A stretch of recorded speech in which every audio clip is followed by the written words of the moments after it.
I know there's all the old cliches about voting rights and fans going into work with heads held high after a Merseyside derby victory, but from a manager, how satisfying is it to win one?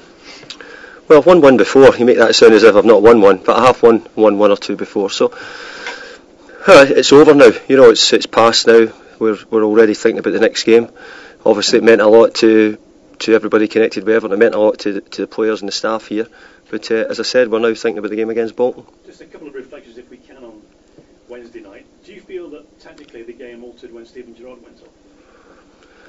Well, I think that he's such a good player. You know, obviously any team who loses good players.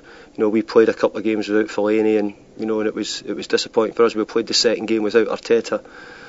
So you know, it happens. Sometimes you have to play games without your best players, and you have to find a way of getting results. But there's undoubtedly Steven Gerrard's a really good player. Now, Dan Gosling's got status in Merseyside, Derby folklore for the rest of his life, I'm sure. But what can you do as his coach to embellish his career and make sure that's not the only thing he's remembered for? Well, I think it's his progress and his development. That's what I'm interested in. I think what he's come on, he showed, you know, great composure, as did Jack Rodwell, and you know they came on in the game and they weren't fazed by it at all, which it could come quite easily. Any experienced player could have come on and found it difficult. But I think both the boys came on, played with no fear.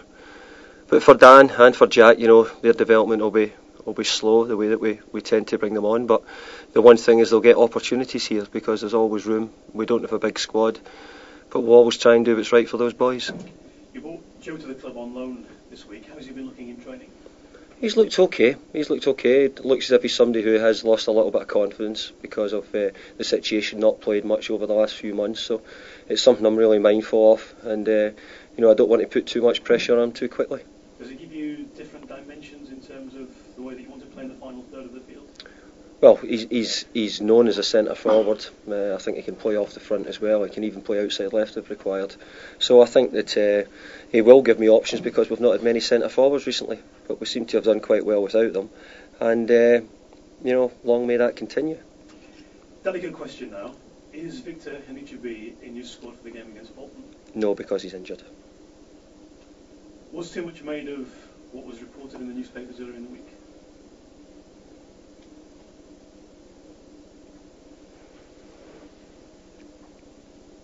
I take it that's not a question that you want to answer.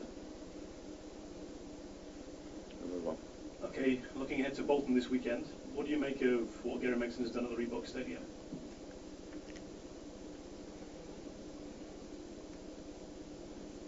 He was praising you this week for the job that you've done here. Was that really such a bad question about Victor Anichebe? Should we take the radios? Yeah, okay.